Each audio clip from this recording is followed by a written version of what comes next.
बिस्मिल्लाहिर्रहमानिर्रहीम। डायलिसिस के अंदर कमर में दर्द क्यों होती है? इसकी बहुत सारी वजूहात हैं और कोशिश करूंगा चंद जो सी बड़ी वजूहात हैं उनका जिक्र किया जा सके। डायलिसिस अगर शुरू हुआ है और हर दफ़ा डायलिसिस शुरू होने के फ़ौरन ही आपको कमर में दर्द शुरू हो जाती है तो इसका मतलब ये भी हो सकता है कि आपको डायलिसिस की जो सी डायलाइज़र है, वो जो फ़िल्टर लगा हुआ है खून साफ़ करने का, उसकी मेम्ब्रेन से कुछ हल्की फुल्की एलर्जी चल रही। उस सूरत में मेम्ब्रेन को तब्दील करके लगाने से हो सकता है सूरत हाल कुछ बेहतर हो जाए। और भी पॉसिबिलिटीज़ हैं। आपने डायलिसिस शुरू कर दिया और तकरीबन 2 घंटे 2.5 घंटे के बाद ये कमर में दर्द शुरू हुई है। इसकी कई वजूहात हो सकती हैं। बाज़ का कोई वजह नहीं मिलती, लेकिन अक्सर ऐसा होता है कि इसमें आपका शुगर का मसला, बीपी का प्रॉब्लम और आपने कुछ खाना ज़्यादा खाया है और उसकी वजह से है, या चिकनाई वाला खाया है और आपका लबलबा या पैंक्रियाज वो अच्छा काम नहीं करता, उसकी सूरत में भी हो जाती है। कुछ लोगों को लेट के पट्ठों का खिंचाव पैदा हो जाता है और ये उमूमी तौर पे तीसरे घंटे या डायलिसिस के आखिर में होता है, तो उनको उठ के बैठना पड़ता है। उससे वो थोड़ी देर के लिए बेहतर महसूस करते हैं, साइड चेंज करने से बेहतरी होती है। तो उमूमी तौर पे वो कमर की दर्द जो आपके पोस्चर तब्दील करने से, दाएं बाएं होने से, उठ के बैठने से बेहतर हो जाए, वो कोई ज़्यादा परेशानी वाली नहीं है। उसका मतलब ये है कि हड्डियों और पट्टियों की जो अलाइनमेंट है उसके अंदर कुछ फ़र्क आ चुका। लेकिन दूसरी तरफ अगर एक जगह आपको पेन हो रही है और साथ आपको बुखार भी है और स्पाइन यानी रीढ़ की हड्डी में एक ख़ास पॉइंट पे हाथ लगाने से शदीद दर्द होती है, तो मुमकिना तौर पे ये पस के इकट्ठे होने की वजह से भी हो सकता है। पस का एक जगह इकट्ठा होना अपनी जगह, उसे हम टेक्निकल ज़बान में एपिड्यूरल एब्सेस भी कहते हैं। ये ज़्यादातर उन लोगों को मसला उन लोगों को आता है जिनको कैथेटर डला होता है, यानी कि परमानेंट डबल ह्यूमन कैथेटर, या वो जो टेम्परेरी लाइन डली होती है गर्दन में या इधर, टनल कैथेटर भी जिसे कहते हैं। उसमें हिस्ट्री होती है कि वो बार बार इन्फेक्ट हो रहा होता है, इन्फेक्शन होता है, बाज़ का दिल की झिल्ली में भी खुदा ना खास्ता इन्फेक्शन गया होता है, तो ब्लड के ज़रिए ट्रैवल करता है।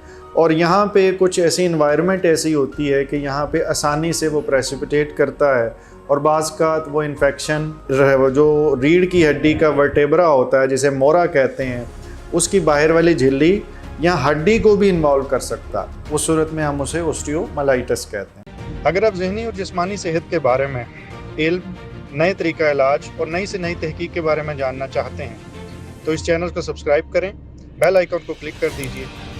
अगर वीडियो में कुछ अच्छा लगे तो लाइक एंड शेयर करें ताकि इल्म दूसरों तक पहुंच सके। अगर ऐसा है तो फिर इसके इलाज के लिए पहले तशखीस मुकम्मल ज़रूरी है और MRI करवानी पड़ती है। MRI में कंफर्मेशन हो जाती है, उसके क्या स्टेप्स हैं, उतनी देर में ऑर्थोपेडिक्स को इन्वॉल्व कर लिया जाता है। वो इस वीडियो के स्कोप से दूर है क्योंकि आपको डॉक्टर नहीं बनाना, आपको सिर्फ ये इंसाइट देनी है कि कौन सी दर्द हो, क्या किया जाए और किससे रब्ता करें। फिर ये भी मुमकिन है कि आपको डायलिसिस के बाद घर जाते हुए तकलीफ़ होती है और आम दिनों में भी बिटवीन द डायलिसिस दर्द रहती है। इसकी वजह ये हो सकती है कि आपके जिस्म में हड्डियां और पट्टे कमज़ोर हो रहे हैं और इसकी जो टेस्ट है वो है कि हमने पैराथायराइड हार्मोन का टेस्ट करवाना। वो हम फास्टिंग में करते हैं और उसको कहते हैं IPTH। आई छोटा लिखते हैं, PTH कैपिटल में, और ये निहार मुंह करवाया जाता है।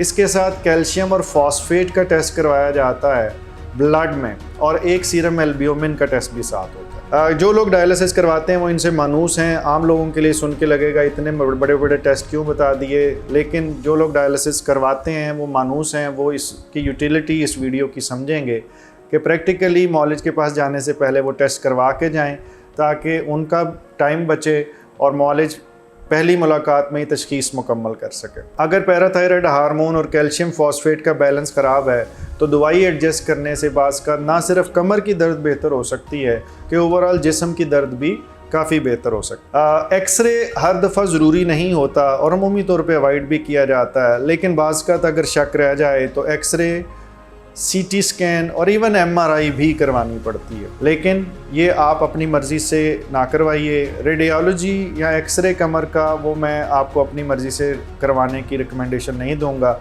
वो सिर्फ उसी सूरत में करवाएं कि अगर आपके रेडियोलॉजिस्ट या आपके नेफ्रोलॉजिस्ट आपको सजेस्ट करते हैं कि आप ये करवाएं।